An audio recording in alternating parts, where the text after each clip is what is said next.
Good morning, my beautiful learners across the country. I know some people are connecting from Mpumalanga, Free State, Western Cape, Eastern Cape, Limpopo, all over. Welcome to this initiative that is sponsored by VT Africa Holdings in conjunction with its sister companies, Fibotech and Vastatech. And these lessons are made for you because you are the future of the nation. I'm talking to the future auditors. I'm talking to the future, entrepreneurs, directors, and shareholders of our economy in the future. So today, we are going to be covering an accounting lesson. I trust that you enjoyed the lesson. Before we do that, just for you to be able to participate in this lesson, I would ask you to use either your laptop or your tablet or your smartphone to go to your browser and just log in on your browser, www.hellosmart.com. So just go to your browser there. I'm going to highlight the link that you must log on in order for you to be able to participate in the lesson, www.hellosmart.com. This will enable you to participate in the lesson real time with me. When I ask questions, you're able to interact with your device.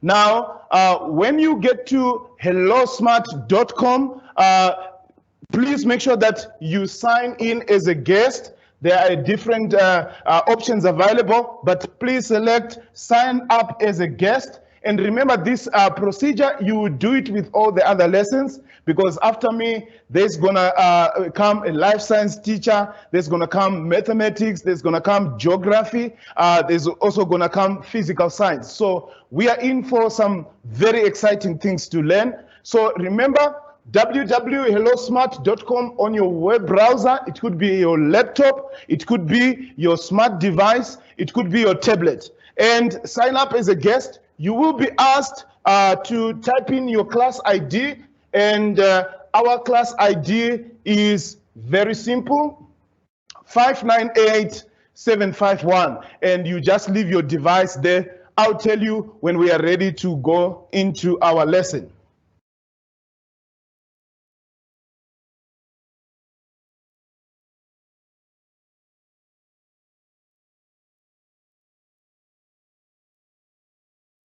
Okay, as we start our lesson,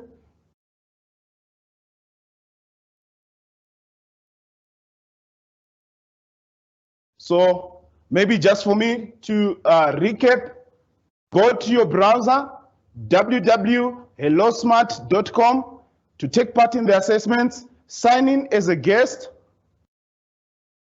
Sign in as a guest, type in your class ID, 598751, and we'll be ready to start our lesson.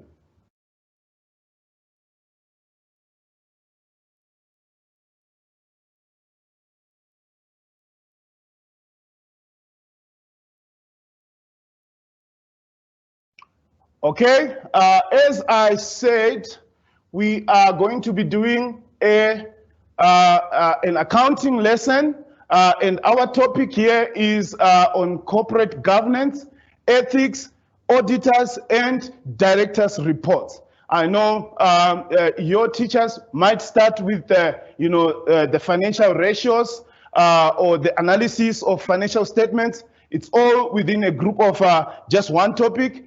For the purposes of our lesson, we are going to be looking at corporate governance, ethics, auditors, and directors' report. As I said, I know that I'm talking to the future, directors, to the future auditors. So please make sure that you follow this lesson carefully. Okay, so we are going to start. What is corporate governance? So corporate governance refers broadly to the rules, processes, or laws by which businesses are operated, regulated, and controlled. And it also relates to the internal control measures defined by all stakeholders. And I want you to take particular instance on the shareholders. Stakeholders, we've got shareholders. These are people that buy shares in order to capitalize the business. And shareholders then appoint directors. Directors are legal persons that are mandated by the shareholders to oversee, the running of the company. Okay, and you also have some important stakeholders. Apart from shareholders and directors, you also have employees, and you also have external forces such as government regulations, and in some industries, you've got also unions that look at the interests of the employees. Okay, so far so good. Now let's proceed.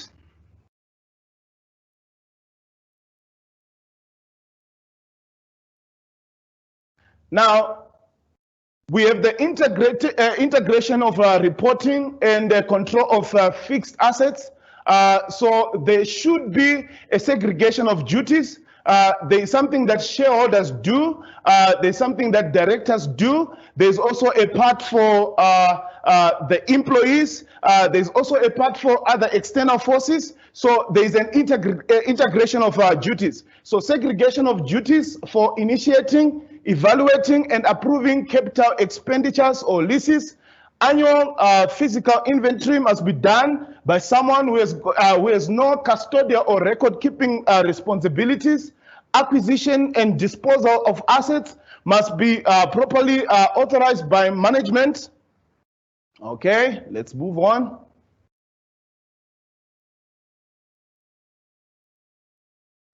This should include property identification.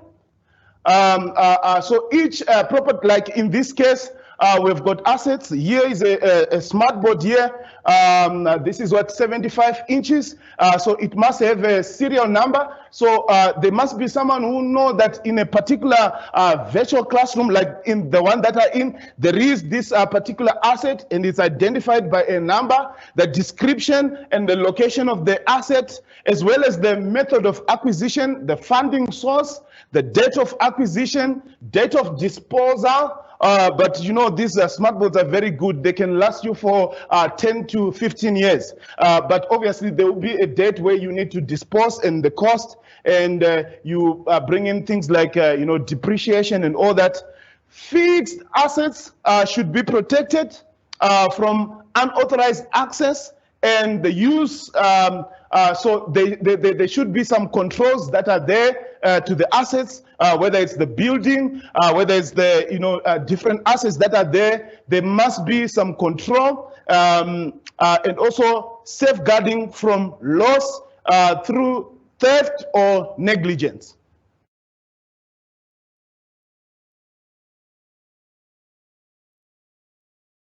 So let's move on.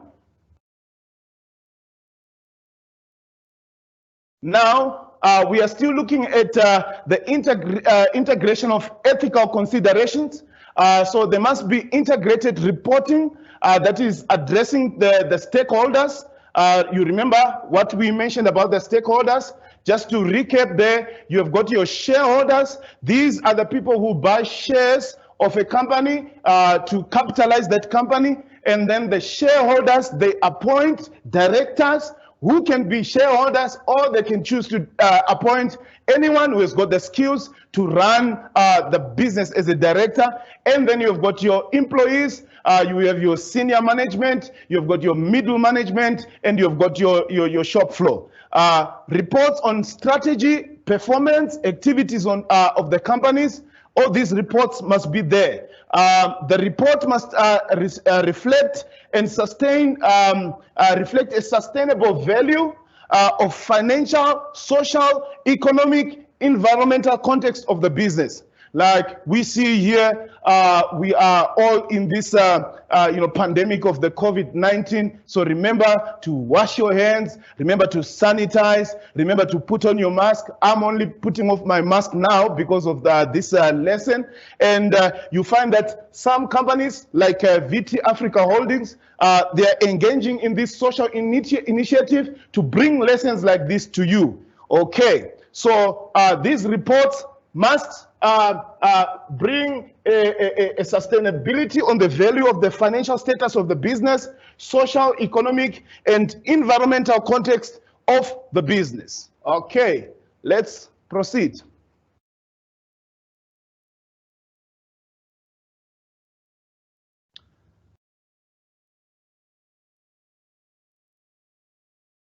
Now, we are looking at the roles of shareholders. I can always give you a hint.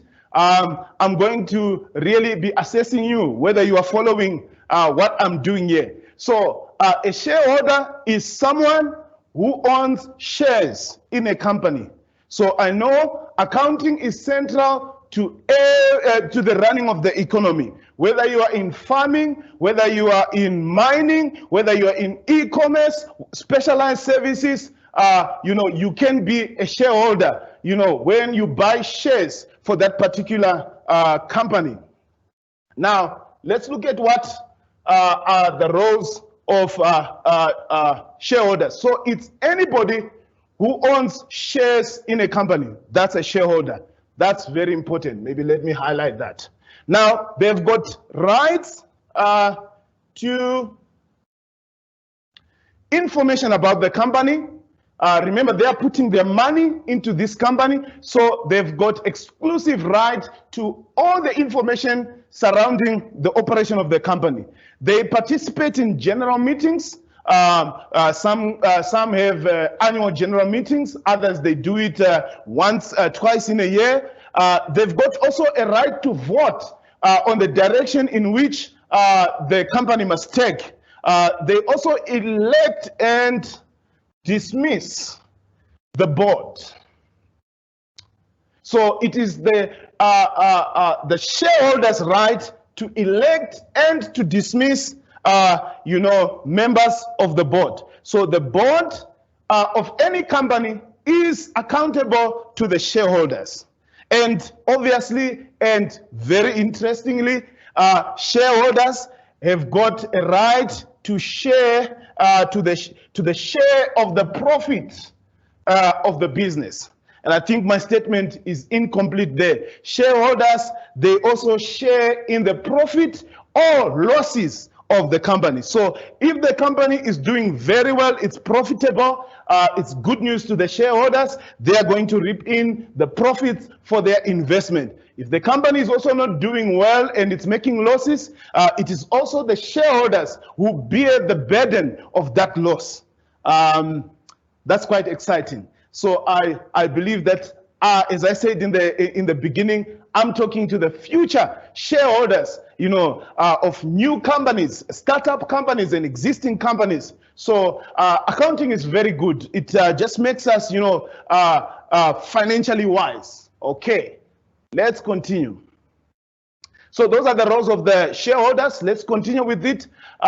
Shareholders of any company have a responsibility to ensure that the company is well run and well managed, and it's following the generally accepted principles of good governance. Good governance is a key word in the world economy. When good governance is not there, it's a problem for the economy. You always hear cases of companies going to court because of not adhering to this. So it is the shareholders' responsibility to ensure that the company is well run and well managed. How do they do this?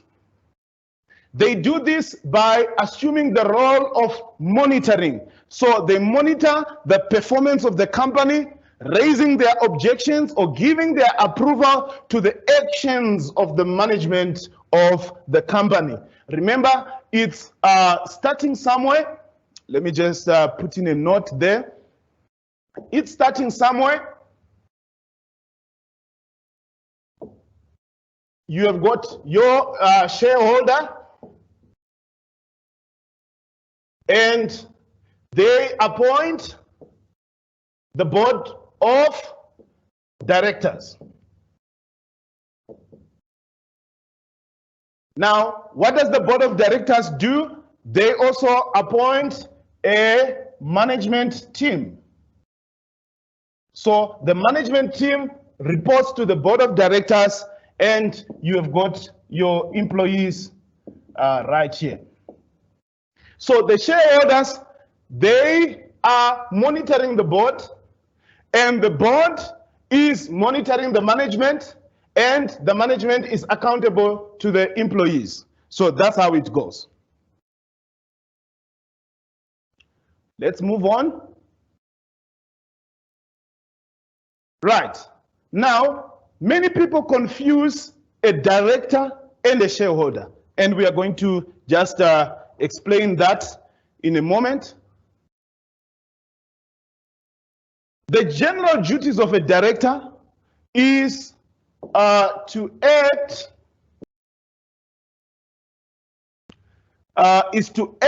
in the interest of the company, not in the interest of any other parties, including the shareholders. So that's something quite interesting there. The general duty of the director is to act in the interest of the company, not in the interest of any other parties, including the shareholder. So they've got a power to act within the company's power, which is always regulated by the Companies Act. And the directors must follow the rules and the restrictions contained in the Constitution. And they must use the powers delegated to them by the shareholders for the benefit of the company. Remember, it is the shareholders first. When they have their general meeting, whether annually or quarterly, whatever it is, they then appoint, it could be part of the shareholders, some members of the shareholders, or they can even appoint someone who is not a shareholder into the board of directors. Now, that board of directors will be mandated to make sure that the company is well run according to the Companies Act. Okay, let's move on. I'm sure you are able to distinguish the difference between a shareholder and a director. A director can be a shareholder, or a director can be any person appointed by the shareholders to act within that capacity. So what are the roles of the directors? Firstly, they've got to promote the success of the company. That's number one. And the underlying principle here is that every director has a legal duty to try and act in such a way that their judgment is most likely to bring success to the company. And what is success? To make sure that the company is well run and it's meeting its objectives, it's satisfying its client base, and it's also profitable. Remember, shareholders, they put in money in there because they are expecting a return on their investment. That's how it works. So when you've got money, think of buying shares in any company that is listed on the stock exchange, and then you become a shareholder. No matter how much you put in, you are a shareholder, and you've got a right, to enjoy the success of that particular company. They've got also a duty to exercise independent judgment. So they are mandated by the shareholders, to be the brains behind the company. Okay, let's move on.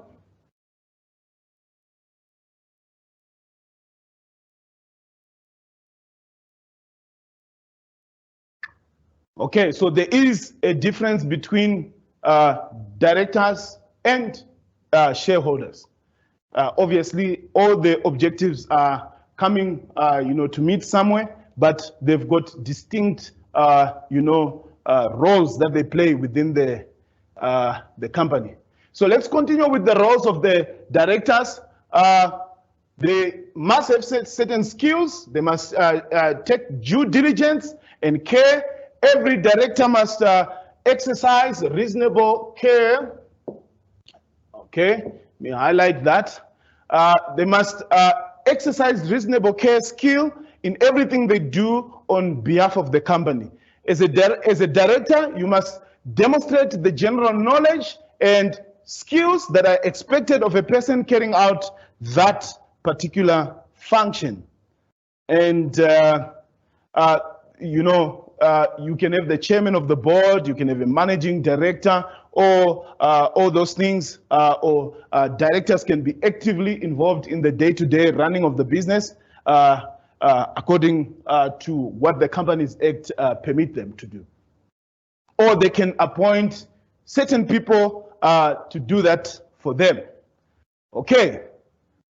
Now, let's just finish on the roles of directors so that I can just make sure that this is not just talk.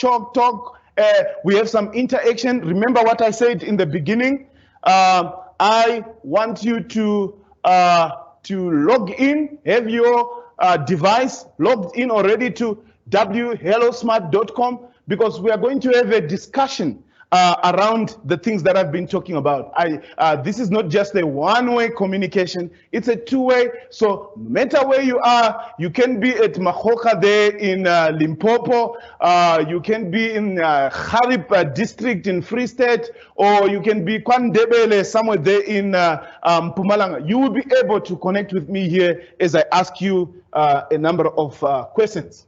Okay, so let's finish on the director's roles. Okay, as a director, you must also act in accordance with the general knowledge and skills that you have. I think we've mentioned that. I'm just making sure that they also need someone who is a qualified accountant who work as a CFO. So sometimes the titles differ from one company to the other. Who is a qualified accountant who will be expected to show greater general knowledge, skills, interest in the aspects of the finances of the company, in the financial aspects of the company, than another director who's not, you know, specializing in the field of, you know, accounting or auditing or things like that. Okay. Right, it's that time where we want to just check whether what we were talking about, you guys were following with me. Okay, as I said, if I can go back to that page again, I want you on your laptop, on your tablet, or on your smartphone, go to your web browser, type in Hello Smart, www.hellosmart.com. Remember to sign up as a guest, and then you type in your class ID, which is 598751. And please, can you do that? Because it's now that time where we want to have interaction. If I continue talking and talking, it will be an overload of information, but there must be some assessment. So I'm waiting for you to join.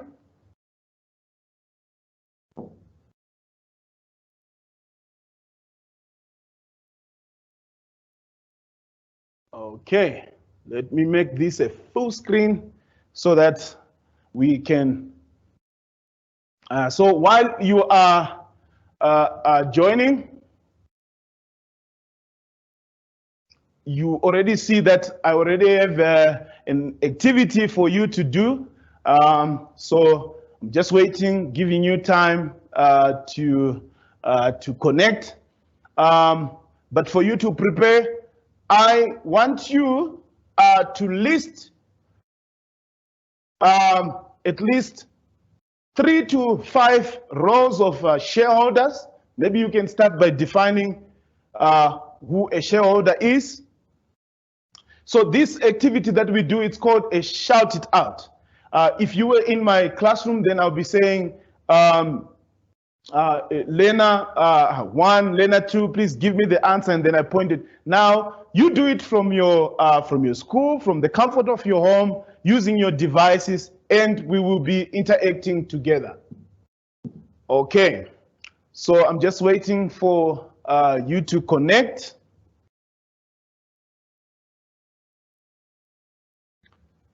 Just waiting for you to connect.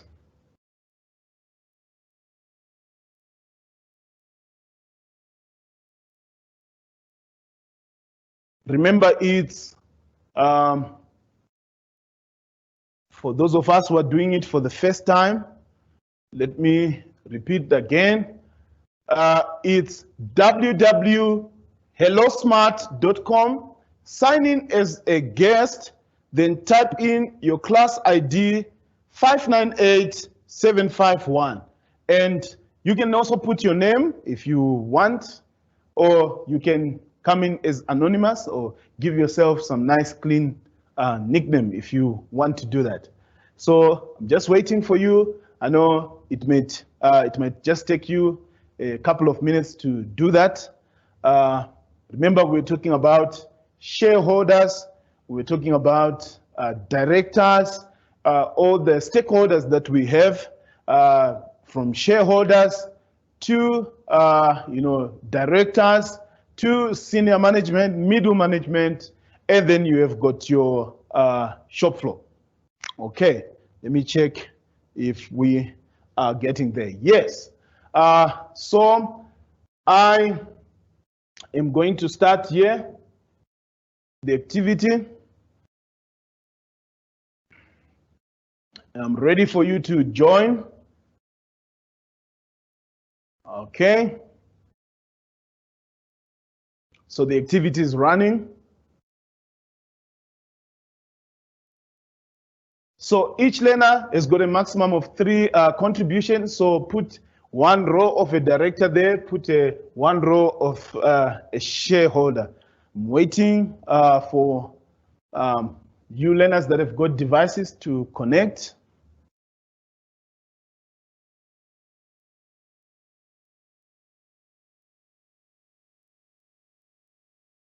And please answer in.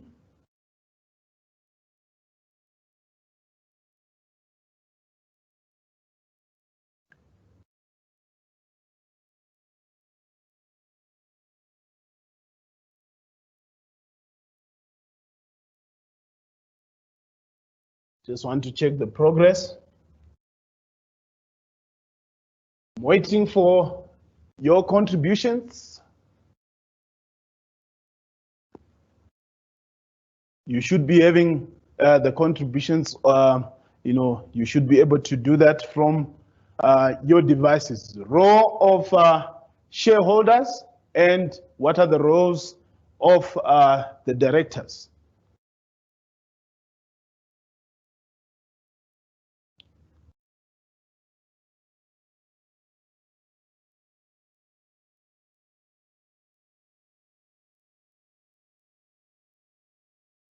If you are having any trouble logging in, let me show you again.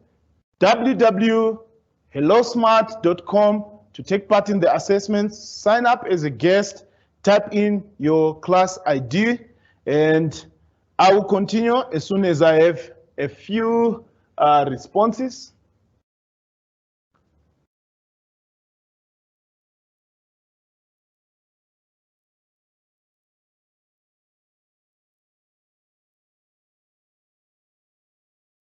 So you just have to have some, some data on your device just to be able to participate.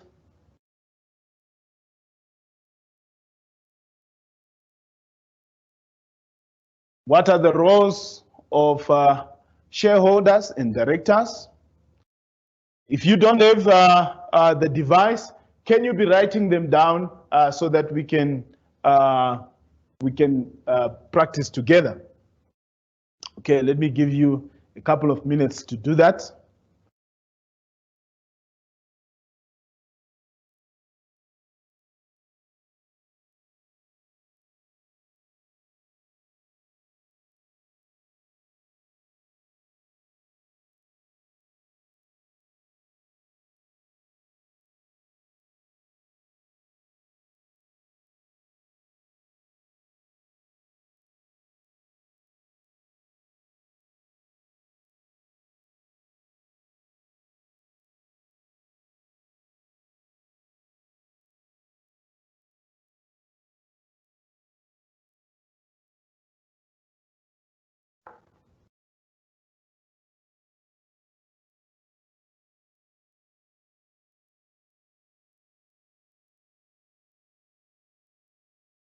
Okay, maybe I'll leave the activity going and then I'll come back to that activity. Okay. So if we are to continue with the duties of the directors, they've got to avoid conflict of interest, must avoid any situations where they have personal or outside interest, which might potentially be damaging to the company. All those things. Okay, let's move.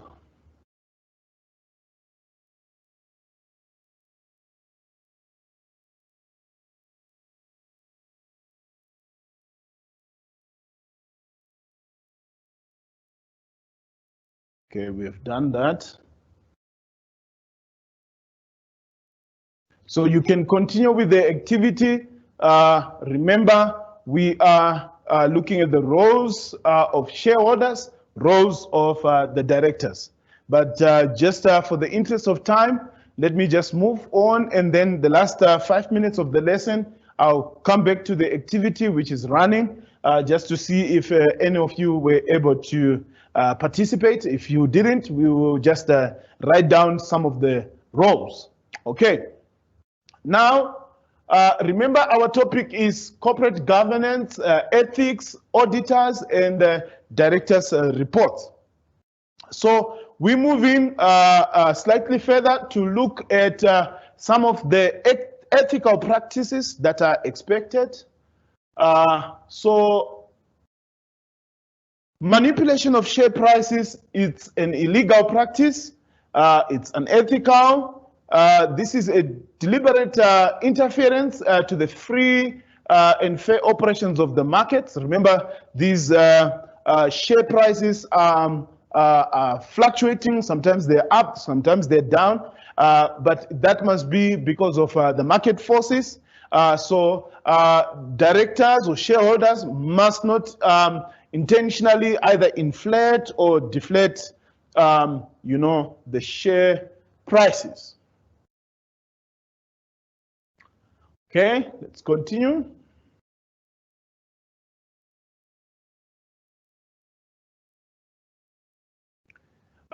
Authorities around the world have adequate systems in place. Like here, we've got the Johannesburg Stock Exchange. They put systems in place to detect, investigate, and prosecute market manipulation of share prices. And what is a manipulation of share prices? It's either to inflate unreasonably or to deflate unreasonably for personal benefit. So as I said, we've got the Johannesburg Stock Exchange in South Africa, which looks at those kind of things. And that is actually a criminal offense, which will make one be liable for prosecution. Okay, let's continue. Insider trading. I don't know if you've heard about insider trading. It is also regarded as illegal and unethical. Remember, our topic is corporate governance, ethics, auditors, and directors' report. I think in our next lesson, we'll be looking at the auditors. The auditors' reports, we'll talk about audit opinion and things like that. But let's finish with the ethics. So this is insider trading is defined as, I think that's quite important. Let me highlight that for you. This is defined as anyone sharing confidential or sensitive information or data that can provide an unfair advantage when buying or selling of public shares of any company. And as with the manipulation of share prices, this is also a criminal offense, which is liable for criminal prosecution. Okay, let's continue.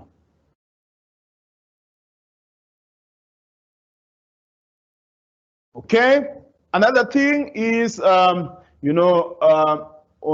ethical grounds, I cannot mention names of companies, but if you read financial news, there have been some instances around the world of companies that falsify their financial statements for unscrupulous reasons.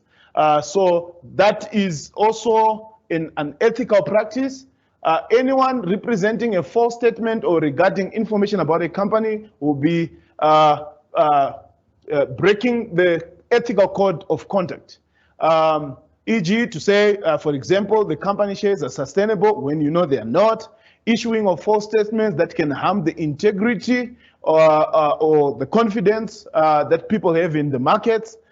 Directors of the company share the responsibility within the company to ensure the accuracy of the statements that are published, because deliberately publishing false information is a criminal offense.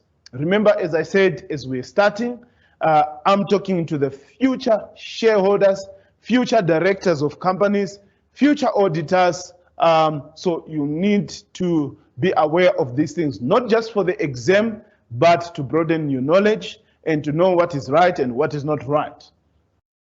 Okay.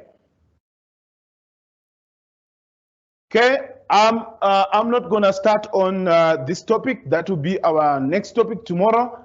Please make sure to check the timetable through the Department of Education website. I'm sure it will be loaded there. And also check on the various social medias that will be put in the videos. These videos will be also distributed on national WhatsApp groups. So be sure to check out for that information.